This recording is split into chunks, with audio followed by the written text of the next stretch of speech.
Come on, Snake.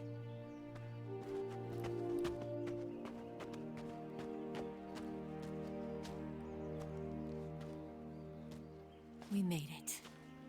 We made it. Over there.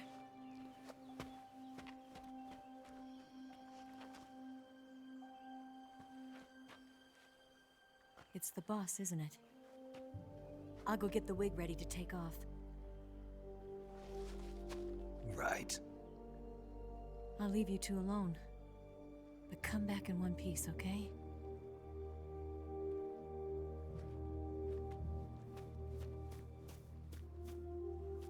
Promise me!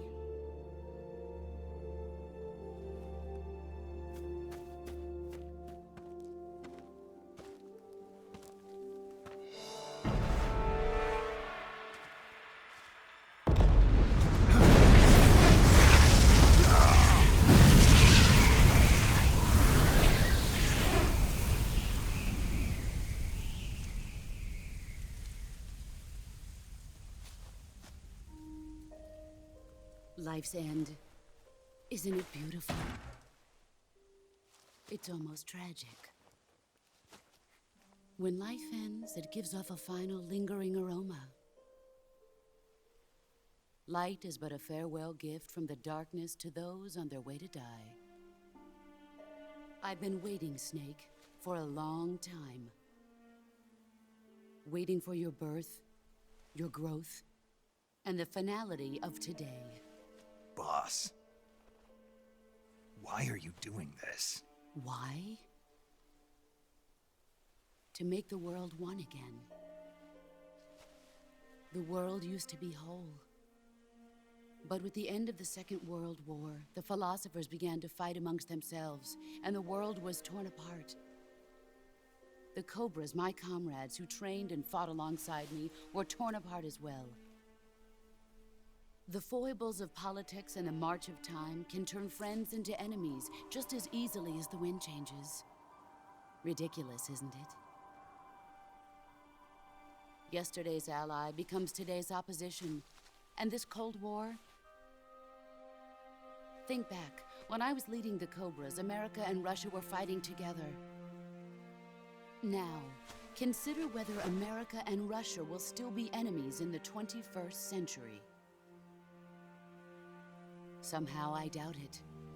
Enemies change along with the times, the flow of the ages, and we soldiers are forced to play along. I didn't raise you and shape you into the man you are today just so we could face each other in battle. A soldier's skills aren't meant to be used to hurt friends.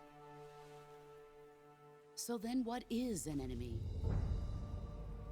Is there such a thing as an absolute timeless enemy?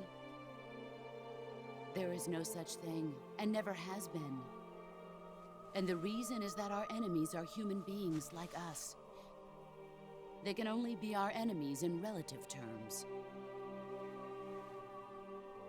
The world must be made whole again. The philosophers must be reunited. I will devote my skills to that purpose. And with the Colonel's money, I will achieve that end. Just as I once created the Cobras. They are my family. I may no longer be able to bear children, but I still have a family. It was November 1st, 1951. I was in the Nevada desert participating in atomic testing. The name Nevada is derived from Spanish, covered in snow, white as snow. And snow is exactly what I saw in that Nevada desert. It froze my blood white. Snake, you were an atomic test subject, weren't you? On Bikini Atoll. That's part of the reason I was drawn to you. You and I are alike. We're both slowly being eaten away by the karma of others. we'll never have the chance to die peacefully of old age. We have no tomorrow. But we can still have hope for the future. In 1960, I saw a vision of the ideal future from space. 3 years earlier, the Soviet Union had succeeded in launching Sputnik, the first man-made satellite in history, into orbit. This came as a huge shock to the United States. In response, America threw everything it had into its own manned spaceflight project, the Mercury program. Even as the Soviets seemed poised to send their first man into space, America was still experimenting with chimpanzees and rockets. The government wanted human data. So they secretly decided to send a human being into space. I was the one they chose. At the time, they didn't have the technology to block out cosmic rays, and whoever they sent up would inevitably be exposed to heavy radiation. That's why they chose me. After all, I'd already been irradiated once. Of course, you won't find any of this in the history books. I could see the planet as it appeared from space. That's when it finally hit me. Space exploration is nothing but another game in the power struggle between the US and the USSR. Politics, economics, the arms race, they're all just arenas for meaningless competition. I'm sure you can see that, but the Earth itself has no boundaries. No East, no West, no Cold War. And the irony of it is, the United States and the Soviet Union are spending billions on their space programs and the missile race, only to arrive at the same conclusion. In the 21st century, everyone will be able to see that we are all just inhabitants of a little celestial body called Earth. A world without communism or capitalism, that is the world I wanted to see. But reality continued to betray me. In 1961, I was sent to Cuba, to Bahia de Cochinos. It was part of a CIA-sponsored invasion under the guise of taking Cuban exiles back to their country. But the US government betrayed them. Our weak-kneed president held back their air support. Defenseless, the exiles were annihilated by the Cuban army. All I could do was watch in silence. I was set up by the very country I'd sacrificed so much for, by the very government I dedicated my life to defending. I was driven from the surface world, and I went underground. Then, 2 years ago, I faced the sorrow, my old comrade in battle. He was my friend. But one of us had to die. I was left with no choice. The sorrow gave his life for me. There is no enmity between us. One must live, and one must die. That was the mission. The ones who gave me that mission were the philosophers. Early in the 20th century, the true holders of power in the United States, the Republic of China, and the newly formed Soviet Union gathered together in a secret meeting that would later be known as the Wise Men's Committee. The secret pact they formed there marked the beginning of the philosophers. But the last of the original members died in the 1930s. After that, the organization began to run out of control, and the Wise Men's Committee degenerated into a mere shell of its former self. The philosophers of today have no sense of good or evil. Their influence extends to countries and organizations involved in every aspect of every war. They have become war itself. That's how they operate. The sacrifices of war cause a shift in the times. This shift leads to renewed conflict, and in turn triggers the next war. Like a nuclear chain reaction, each conflict sparks countless others, forming an endless spiral that will continue on for eternity. Do you understand what I'm saying, Snake? By consuming me and you, the philosophers intend to keep that cycle going forever. It was my father who explained all of this to me. He was one of them. You see, I am the last remaining child of the philosophers. But after he revealed the truth, my father was killed by that same shapeless, formless organization. And my father isn't the only thing the philosophers have taken from me. In June of 1944, the Cobras and I took part in the landing at Normandy. We'd been given a top-secret mission to locate and destroy enemy V-2 rocket installations. I was pregnant at the time. The sorrow was the father. I gave birth on the field of battle. A beautiful baby boy. But my child was snatched away from me by the philosophers.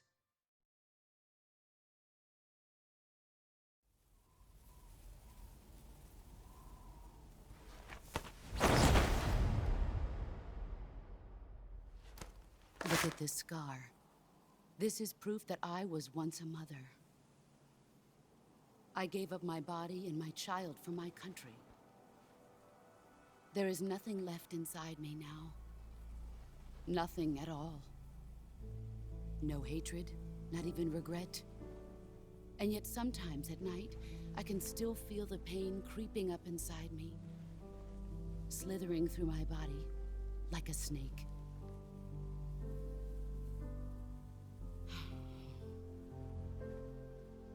I've never talked this much about myself before. Thanks. Thanks for listening to me.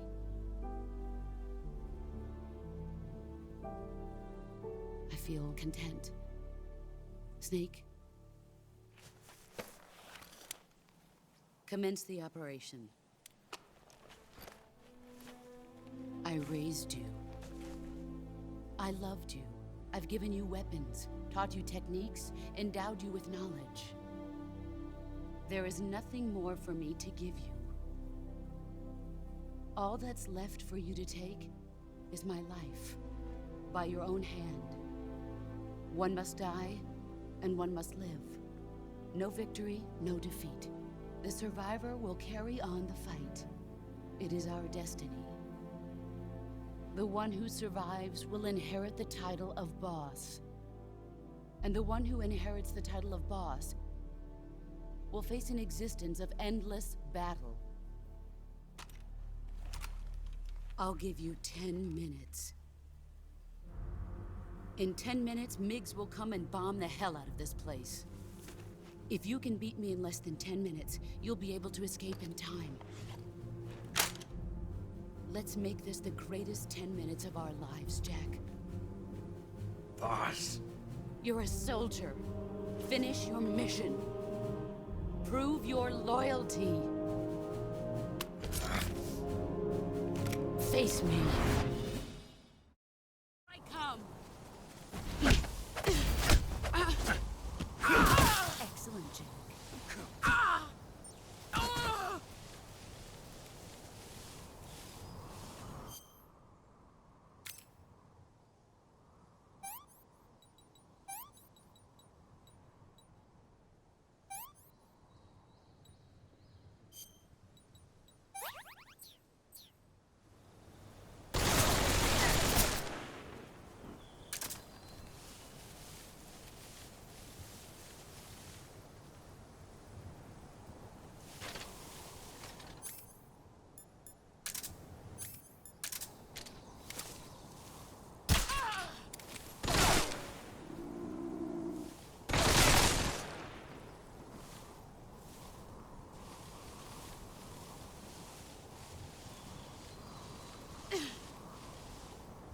Where are you?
Take this.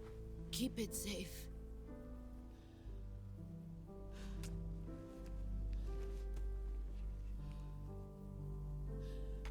It's our only hope.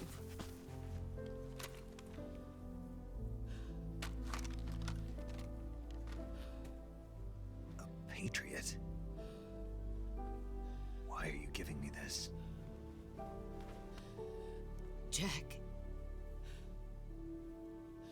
Or should I say, Snake. You're a wonderful man. Kill me.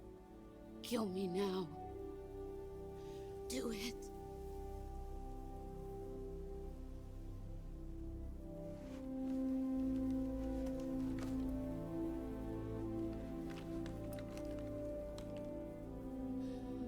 There's only room for one boss and one snake.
Ready to go, Snake?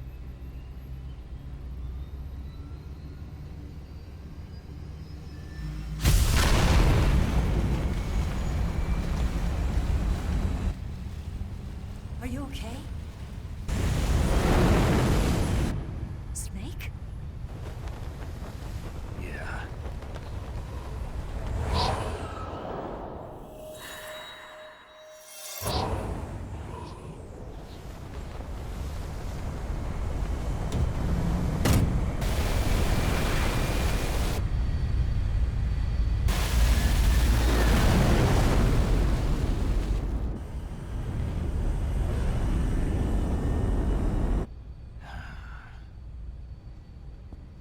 I told you you could trust me.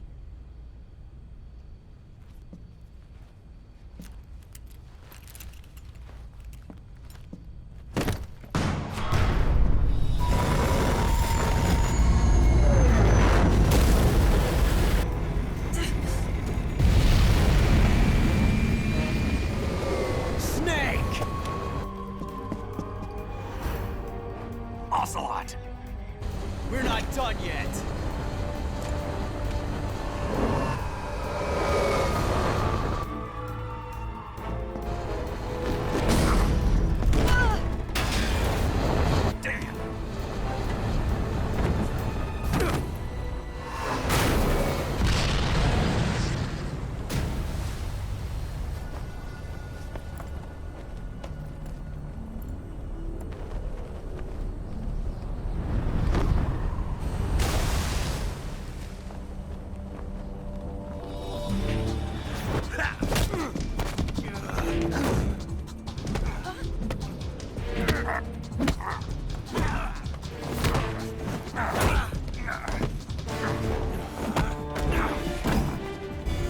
Too heavy!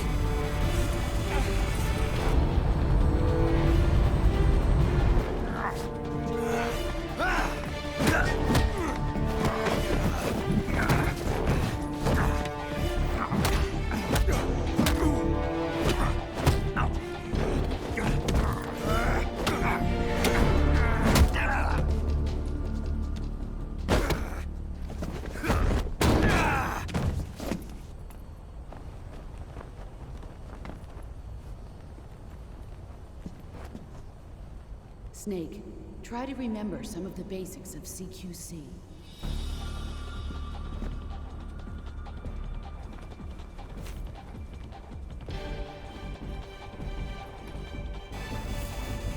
Not good!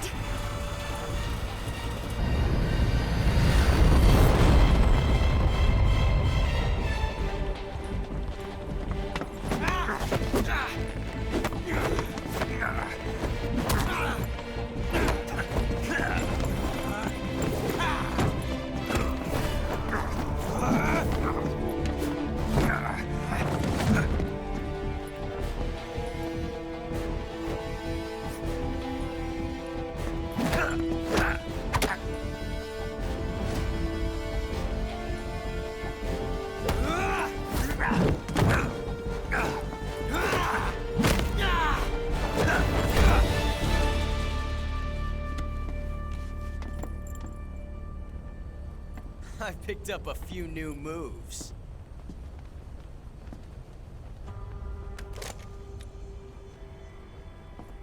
Huh. It doesn't feel right to shoot an unarmed man. But I'll get over it. Eva!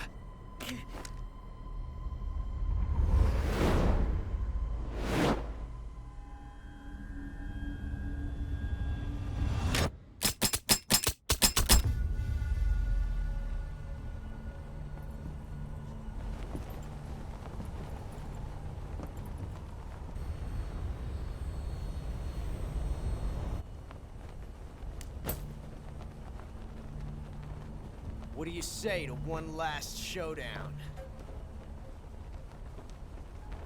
Yeah, all right.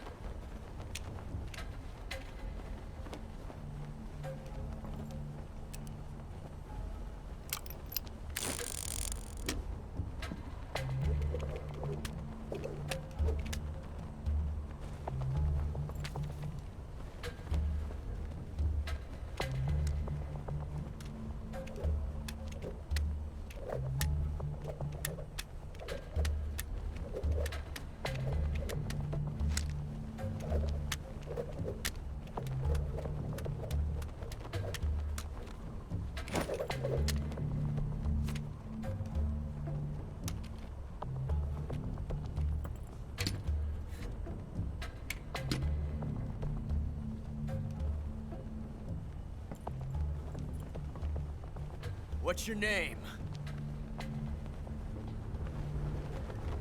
Snake. No. Not that name. You're not a snake, and I'm not an ocelot. We're men with names. My name is Adamska. What's yours? John. Very well, John. Plain name. But I won't forget it.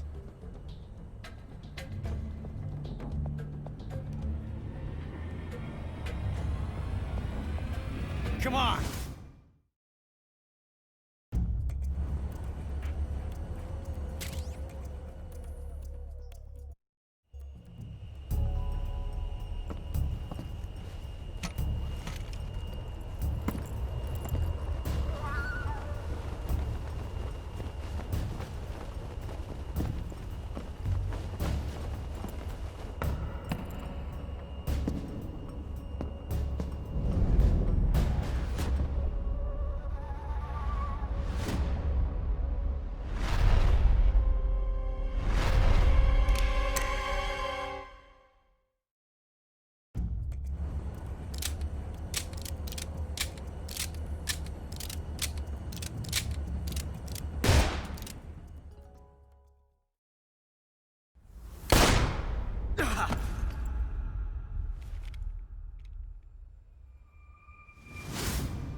it's a blank.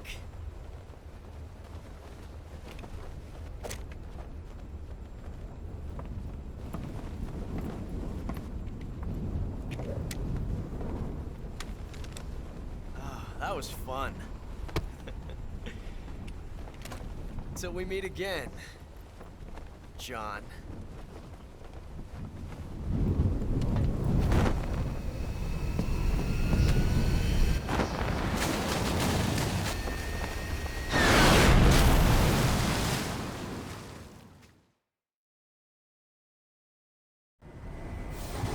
Snake!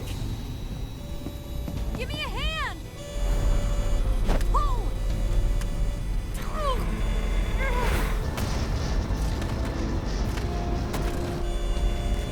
Come on, pull up!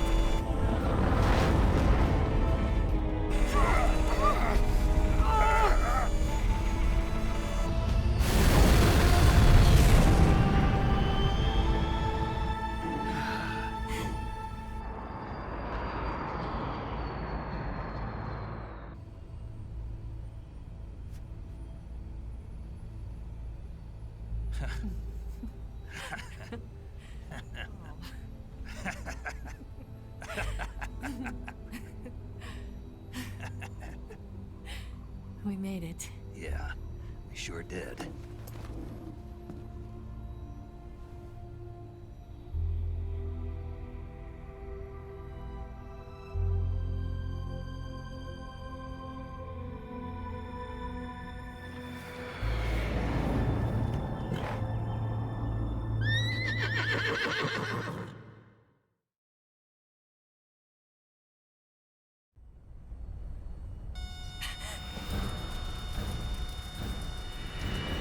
Oh no, Miggs!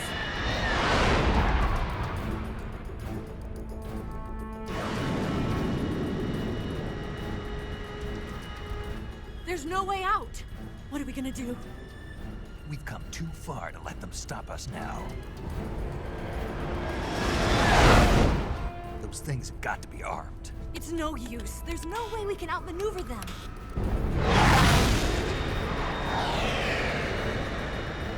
They're gonna shoot us down. We were so close. Weapon systems on. Locked on target. I got tone. You were great, Eva. Huh? Thanks.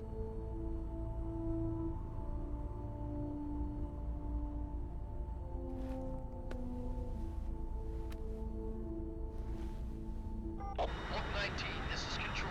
Stand by for a direct order from the chairman. Oak 19, return to base immediately. Do you read me? This is a direct order from Comrade Khrushchev. Return to base immediately. Oak 19, do you copy? Understood. Aborting mission. RTB. Look! The MiGs are turning back! Woo!